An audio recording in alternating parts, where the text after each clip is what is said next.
रात्रीची वेळ होती, 10 वाजले होते. त्या वेळेस एक पुरुष एका विवाहित महिलेच्या घरात शिरतो. ती महिला पण त्या पुरुषाला आपल्या घराच्या आतमध्ये घेते.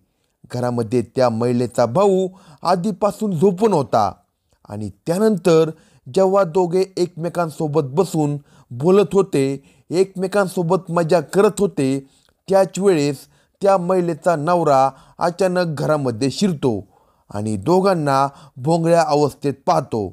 त्या दोघांना असं बघताच त्याचा राग अनावर होतो आणि त्यांच्यामध्ये वाद सुरू होतो. तो आपल्या बायकोवर हात उचलतो, तिला मारण्याचा प्रयत्न करतो, पण तो बायकोचा प्रियकर होता, तो त्याला अडवण्याचा प्रयत्न करतो. अशामध्ये जो घरामध्ये झोपलेल्या त्या महिलेचा भाऊ होता, तो उठतो आणि पाहतो की घरामध्ये तर खूप मोठं प्रकरण झालं आहे आणि त्यानंतर त्या घरामध्ये एक भयंकर हत्याकांड घडते. तर काय आहे संपूर्ण प्रकरण जाणून घेऊया आजच्या या व्हिडिओमध्ये.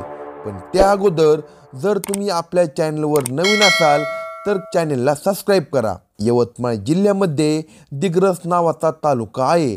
या तालुक्यामध्ये जमशेदपूर नावाचे गाव आहे. त्या गावामध्ये दोघे नवरा बायको एक साधारण जीवन जगत होते. जास्त पैसे नव्हते, पण ते एक सुखी संसार करत होते. नवऱ्याचे नाव होते दत्तात्रय वामन राठोड आणि त्याचं वय जवळपास 32 वर्षे होतं आणि त्याच्या बायकोचे नाव होते ललिता दत्तात्रय राठोड. तिचं वय 25 वर्षे होतं. दोघांना 2 मुले देखील होती. गावामध्ये जास्त काम नव्हते आणि त्यांच्या घरी जास्त शेती नव्हती. त्यांना काम केल्याशिवाय काही पर्याय नव्हता आणि गावामध्ये त्यांच्या लायकीचे कामसुद्धा भेटत नव्हते आणि काम असल्यावर देखील त्यांना जास्तीत जास्त 200-300 रुपये मिळत होते आणि त्या पैशामध्ये त्यांचा संसार चालणे खूप जास्त कठीण होतं. अशामध्ये त्यांनी विचार केला की कुठेतरी बाहेर जाऊन काही दिवस काम करावं आणि एक चांगला पैसा जमा करावा आणि त्याच वेळेस ऊसतोडीचा सीझन चालू होता. त्यांनी विचार केला, ठीक आहे, आपण काही दिवस ऊस तोडण्यासाठी बाहेर कुठेतरी जाऊ आणि नंतर खूप सारे पैसे कमवू आणि परत घरी येऊ. दोघांनी हा निर्णय घेतला होता की काही दिवस ऊस तोडीसाठी गावातून बाहेर जायचं आणि चांगला पैसा कमवून घरी परत यायचं. जी महिला होती त्या महिलेचा एक भाऊ आहे प्रवीण जाधव. तो पण त्यांना म्हणतो की मी तुमच्यासोबतच येईन आणि ते पण त्याचं ऐकतात आणि सर्वजण आपलं सामान पॅक करतात आणि त्या गावाला जायला निघतात. ते तिघेजण आता पुणे जिल्ह्यातील इंदापूर या ठिकाणी काम करण्यासाठी जातात. ते तिघेजण शेतात जाऊन ऊसतोडीचे काम करायला सुरुवात करतात. एका टोळीमध्ये सामील होऊन ते काम करत होते. सुरुवातीला सगळं काही अगदी व्यवस्थितपणे चालू होतं. ते आपले काम करत होते, तिघेजण पण करून खात होते आणि एकाच ठिकाणी राहत होते. पण त्यांच्या आयुष्यामध्ये एक अशा व्यक्तीची एंट्री होते, ज्या व्यक्तीने त्यांचं सर्वांचं आयुष्य बर्बाद करून टाकलं आणि त्या माणसाने आपलं स्वतःचं पण आयुष्य बर्बाद करून टाकलं होतं. त्या माणसाचं नाव होतं संतोष शिवाजी काळे आणि तो इंदापूरमधील पळसदेव नावाच्या गावात राहत होता. संतोषची आणि त्या तिघांची ओळख त्याच ठिकाणी होते ज्या ठिकाणी ते ऊस तोडत होते.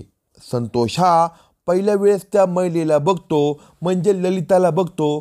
त्यावेळेस त्याला ललिता खूप जास्त आवडू लागते आणि तो हे विसरून जातो की ललिताचं लग्न झालं आहे आणि संतोषचं पण लग्न झालेलं आहे आणि आता ललिताला देखील संतोष आवडू लागतो.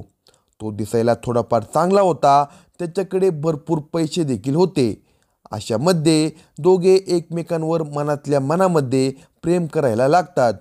जो संतोष होता तो वारंवार त्या महिलेच्या घरी जात होता, पण ह्या गोष्टीची भनक ललिताच्या नवऱ्याला नव्हती, कारण तो अतिशय प्रेमाने सर्वांसोबत बोलत होता. तर संतोष विचार करत होता की ती महिला आहे, त्या महिलेला आपल्या जाळ्यात कसं वडायचं. त्यावेळेस त्याच्या डोक्यामध्ये एक आयडिया येते. तो ललिताच्या भावाला म्हणजे प्रवीण याला बाहेर घेऊन जातो आणि त्याला चांगलं चुंगलं खाऊ घालतो. त्यानंतर त्याच्या इच्छा पूर्ण करतो आणि त्याला दारू पाजतो. यानंतर प्रवीणला पण समजून येते की नेमकं याच्या मनामध्ये काय आहे, कारण तो वारंवार त्याच्या बहिणीबद्दल विचारत होता आणि अजून त्याला खूपशा गोष्टी अशा वाटल्या की हा जो संतोष आहे तो आपल्या बहिणीच्या मागे लागला आहे. पण त्याला याचा काही प्रॉब्लेम नव्हता आणि तो आपल्या बहिणीचं आणि त्या माणसांचं एकमेकांसोबत प्रेमसंबंध जुळवून देतो. काही दिवसानंतर संतोष आणि ललिता दोघे एकमेकांना बोलू लागतात आणि दोघांचे प्रेमसंबंध सुरू होतात. ज्यावेळेस त्यांना मौका मिळायचा दोघे एकमेकांना भेटत होते. ललिता काही ना काही बहाणा करायची आणि कुठे जायची नाही, ती घरीच थांबत होती आणि तिचा नवरा आणि भाऊ ते दोघेजण कामाला जात होते. अशामध्ये संतोष त्या महिलेच्या घरी यायचा आणि तिच्यासोबत शरीर संबंध बनवायचा. कधीकधी त्यांना वेळ मिळत नव्हता, त्यावेळेस संतोष रात्री देखील त्यांच्या घरी यायचा. ललिता त्याला घराच्या आतमध्ये घ्यायची आणि घरामध्येच त्या पुरुषासोबत संबंध बनवत होती. हे बरेच दिवस चालू होते, पण हळूहळू याचा संशय त्या महिलेच्या नवऱ्याला आला. त्याला नक्की खात्री पटली की संतोष याची नजर त्याच्या बायकोवर आहे, पण त्याला या गोष्टीची जाणीव नव्हती की आपली बायको पण त्याच्या मागे लागली आहे. एक वेळेस ते शेतामध्ये ऊस तोडत होते, त्यावेळेस ललिता झाडाखाली जाऊन बसली होती. त्या महिलेचा नवरा आणि भाऊ ऊस तोडत होते. त्याच वेळेस शेतामध्ये संतोषसुद्धा येतो. संतोष येतो आणि झाडाखाली बसून त्या महिलेसोबत बोलत बसतो. दोघेजण खूप हसून खेळून एकमेकांसोबत बोलत होते आणि त्या महिलेचा नवरा दुरून या सगळ्या गोष्टी पाहत होता. त्याला राग येत होता, पण त्यावेळेस तो काहीच करत नाही. ज्यावेळेस रात्र होते, रात्र झाल्यावर त्या महिलेचा पती खूप जास्त दारू पितो आणि दारू पिल्यावर त्याच्या डोक्यामध्ये एक गोष्ट फिट बसली होती की आपली बायको संतोषसोबत काहीतरी गुलछरे उडवत आहे आणि त्या दोघांमध्ये नक्कीच अनैतिक संबंध आहे अशी त्याला खात्री पटली. त्याने आता खूप जास्त दारू पिली होती. तो आपल्या घरी जातो. घरी जाऊन आपल्या बायकोला सगळ्या गोष्टींचा प्रश्न विचारतो. तिला म्हणतो, तुमचं नक्की काय चालू आहे? आपण इथं काय करण्यासाठी आलो आहे आणि तू काय करत आहे? आपण इथे कामासाठी आलो आहे आणि तू आपलं प्रेम प्रकरण सुरू करत आहे. ती महिला वारंवार म्हणत होती, मला या गोष्टींबद्दल माहिती नाही आणि जे तुम्ही मला म्हणत आहात हे सगळं तुमचं विनाकारणच आहे. पण त्या महिलेचा पती रागात होता. तो तिला मारहाण करत शिव्या देत होता आणि काही दिवस हे सगळं असंच चालू होतं.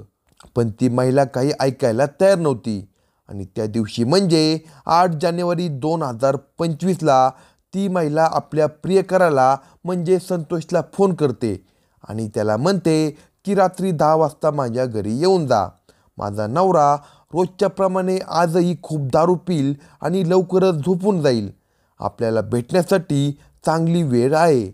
तर संतोष जो होता तो पण खुश होता आणि आता तो रात्र होण्याची वाट पाहत होता.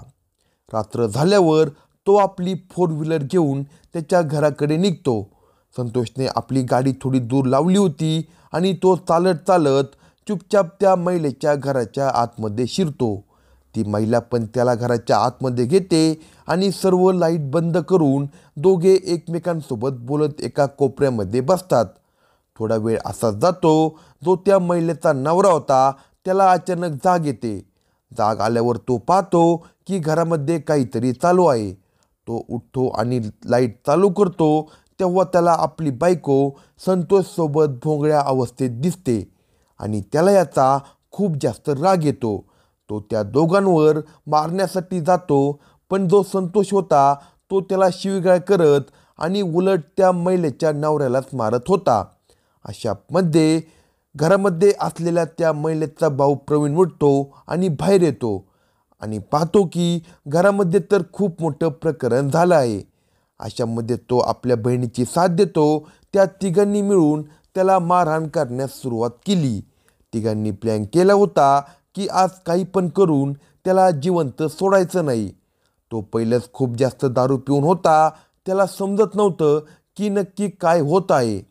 तो काही करू शकत नव्हता कारण की ते तिघेजण होते. अशामध्ये त्यांनी त्याला खूप जास्त मारहाण केली आणि त्या तिघांनी मिळून एका दोरीने त्याचा गळा आवळला. जेव्हा त्याचा मृत्यू झाला, आता त्या तिघांसमोर मोठा प्रश्न होता की डेड बॉडी कुठे फेकायची. अशामध्ये संतोष आणि त्या महिलेचा भाऊ यांनी ती डेड बॉडी त्यांच्या फोर व्हीलरमध्ये टाकली आणि ते बॉडी फेकण्यासाठी निघतात. पण ही बॉडी कुठे फेकायची, हिचं काय करायचं, हा मोठा प्रश्न त्यांना पडला होता. यावेळेस त्यांच्या लक्षामध्ये येते की एका ठिकाणी खाणीचे काम चालू झाले आहे आणि त्याच ठिकाणी आपण ही बॉडी फेकू शकतो. ते ठिकाण असते अहिल्यानगर जिल्ह्यामध्ये कर्जत तालुक्यातील रवळगाव शिवार. या ठिकाणी त्यांनी ती बॉडी फेकण्याचे निश्चित केले. त्यांनी गाडीमधून ती डेड बॉडी बाहेर काढली आणि एका खड्ड्यामध्ये ती फेकून दिली. पण त्यांनी विचार केला, जर कुणी आले आणि या बॉडीला अशा अवस्थेत पाहिले तर ते याला नक्कीच ओळखतील आणि पोलीस आपल्यापर्यंत पोचतील. अशामध्ये त्यांनी जवळ पडलेला एक मोठा दगड उचलला आणि दगडाने त्या बॉडीच्या चेहऱ्यावर वार केला. असे भयंकर त्यांनी वार केले की त्याचा चेहरा अतिशय जास्त फुटून गेला होता आणि तो ओळखायला पण येत नव्हता. त्यांनी त्या डेड बॉडीवर माती टाकली, पण माती टाकताना थोडा भाग बॉडीचा उघडाच राहिला होता. अंधार असल्यामुळे त्यांना काही समजलं नाही. ते दोघेजण त्या ठिकाणाहून निघून जातात आणि दुसरा दिवस येतो. त्या ठिकाणी जे लोक काम करत असतात ते सकाळ सकाळ कामासाठी पोहोचतात. जे लोक कामासाठी गेले होते ते बघतात की इथं काहीतरी नक्कीच गडबड आहे. एक बॉडीचा पार्ट बाहेरच उघडा पडला होता. तर त्या लोकांनी ती बॉडी बघितली आणि बॉडी बघताच त्यांनी पोलीस स्टेशनला फोन केला.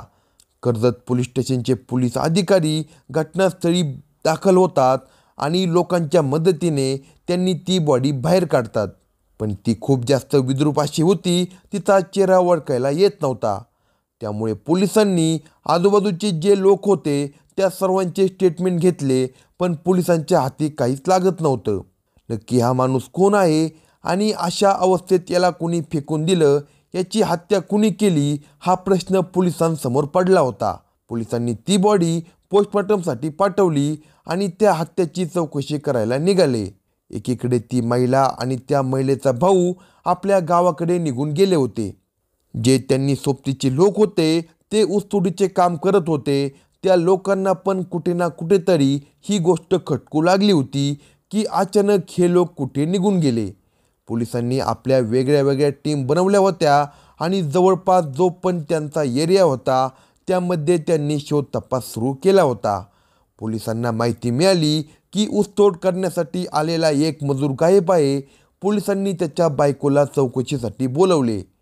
तेव्हा ती पोलिसांना उडवाउडीचे उत्तरे देऊ लागली. पोलिसांनी तिच्याकडे प्रश्नांचा भडीमार केला तेव्हा तिने गुन्हा कबूल केला आणि पोलिसांना सगळा घटनाक्रम सांगितला. पोलिसांनी त्या तिघांना पण अटक केली आहे. अशाच नवनवीन क्राईम स्टोरी ऐकण्यासाठी कलम 302 या मराठी चॅनेलला सबस्क्राईब करा आणि आपल्या प्रतिक्रिया कमेंट बॉक्समध्ये कळवा.